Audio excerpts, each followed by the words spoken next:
So, you over 50, you work hard all your life, and now you wanna retire in Thailand. It was every man's fantasy. Maybe you dream of starting fresh, finding a younger woman, as we all do, building a family, maybe even having a child.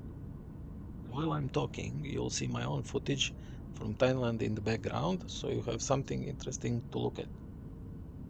I was inspired to make this video by all the YouTube horror stories about foreign men getting scammed, cheated, or losing everything. I don't know how many of those stories are actually truth, but there is one truth. There is a way to avoid becoming one of those stories.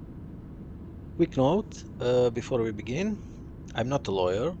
This video is for informational and educational purposes only. If you need real legal advice, always consult a licensed Thai attorney. Here's the reality. Foreigners cannot own land in Thailand. Yes, you can buy a condo, but if you want a house with a garden, forget it. The land can never be in your name. This is where most men lose everything. They buy land in their girlfriend's name, she smiles, signs the paper, and 2 years later, kick him out. I've seen this in Pattaya. A guy built a villa after 3 months of dating. 3 months. Takes me longer to choose a new laptop or the iPhone. And he dropped his life saving on land for a woman he barely knew. And here's the thing, you've been saving for a rainy day. Guess what? It's raining. If you don't prepare, this is when the storm hits hardest. Before we even get to the legal steps, there's something much more important. First, you need to find the right woman.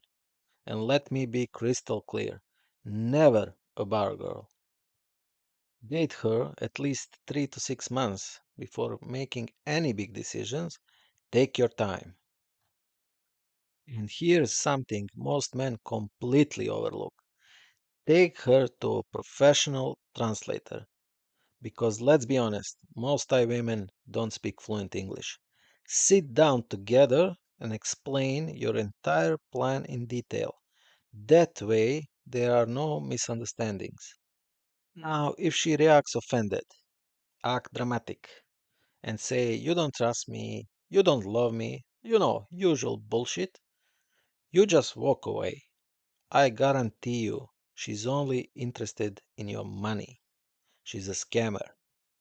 If you got lucky and you actually found the right woman, she will understand that this is in both of your interest and especially in the interest of your future child. And one more thing, if you, for any reason, you can't have children, then honestly, you don't need to marry. Just buy a condo in your own name. You can both live there together. You don't need to risk building a house that one day might be empty. If she accepts, then you can begin a real project together. And that project goes like this. First, have a child. If you and your Thai partner have a child, that child automatically becomes a Thai citizen. And that matters because a Thai citizen can own land legally. Much safer than using, let's say, oh, I don't know, your girlfriend's cousin's name. Also, don't buy a house next to her family. You don't want they coming all the time. By the way, that applies all over the world.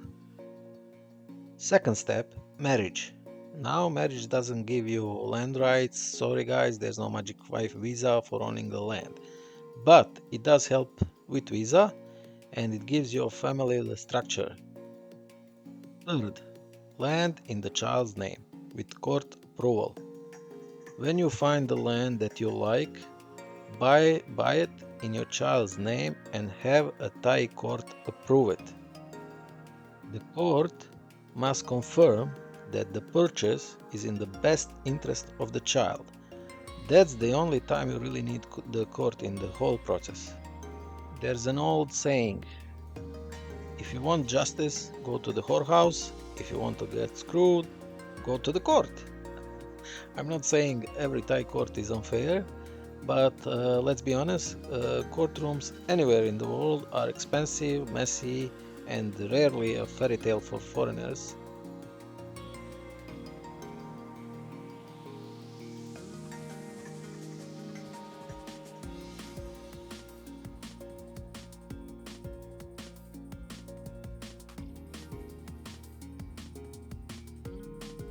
Fourth, house in your name. Good news, you can own the house itself. The building can be registered in your name even if the land belongs to your child. At least the roof above your head is now truly yours. Now, fifth, secret weapon. Usufruct or lease, registered at the land office. Unlike buying land for your child, here you don't need a court. The usufruct or lease is simply registered at the land office. I prefer usufruct because it gives you the right to use the land for life. A lease is usually 30 years, renewable with a new agreement. Once it's registered, you are legally protected. Even if the relationship ends or custody changes, you still keep the right to live there. Think of its marriage insurance, except cheaper than alimony you pay back home. And finally, only then build. Paper first, concrete later. If you do it the other way around, you might end up watching your ex live in your dream house with the new boyfriend. And you don't want that movie in your head. Now let's talk about the future, because people always ask what happens when the child grows up or if the marriage falls apart. While the child is still under 18, the land is in the child's name, but because the child is a minor, a parent manages. If the mother has custody after a divorce, she cannot just sell the land on her own. Any sale must be approved by a court. Remember step 3? If you did it, now any sale must be approved by a court, and the court will only allow it if it's in the best interest of the child. And I don't think any court will allow selling the child property because, I don't know, she don't like you anymore. When the child turns 18, the child becomes the full legal owner. At that point, they could sell the land if they wanted. But here's the key. If you registered a usufruct or a lease, your rights stay in place no matter what. So your rights stay in place even if your child for some crazy reason want to sell that land. New owner must respect your right to stay for life or until the lease ends. That's why I recommend usufruct. It's for life.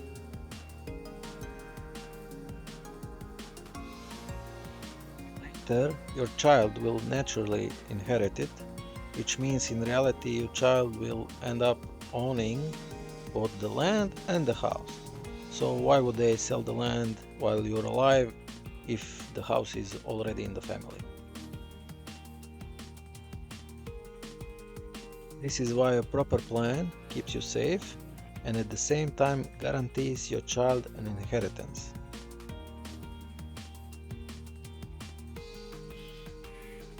Of course, no plan is 100% bulletproof. If you divorce, custody battles can be ugly. If you choose the wrong partner, life will still get messy. How many you sell in one day? One day long. 3 or 4? Not much. But with the usufruct registered at the land office, at least you cannot be thrown out of your own home. ขอบคุณครับ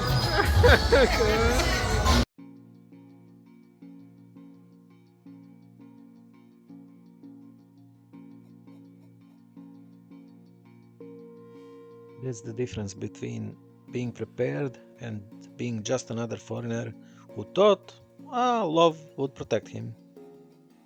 Especially love with 30 years age difference.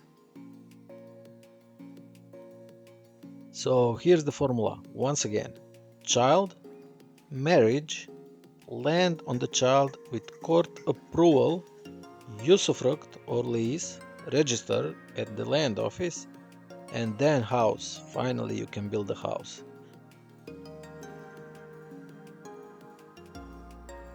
That's how you protect yourself in Thailand. Don't rush, don't just trust blindly, and don't become another sad YouTube story.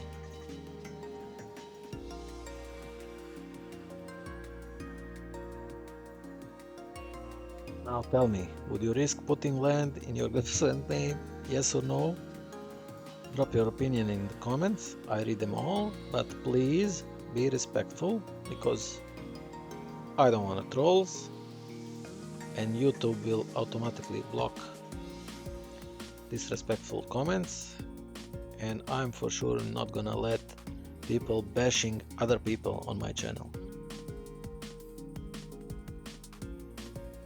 And if you want more real talk about Thailand, the good, the bad, and the nightlife, hit subscribe, like button, notification bell, because we are just getting started.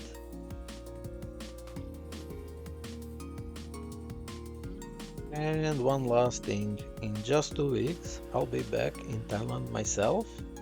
That means brand new videos are coming straight from the source. Don't miss them.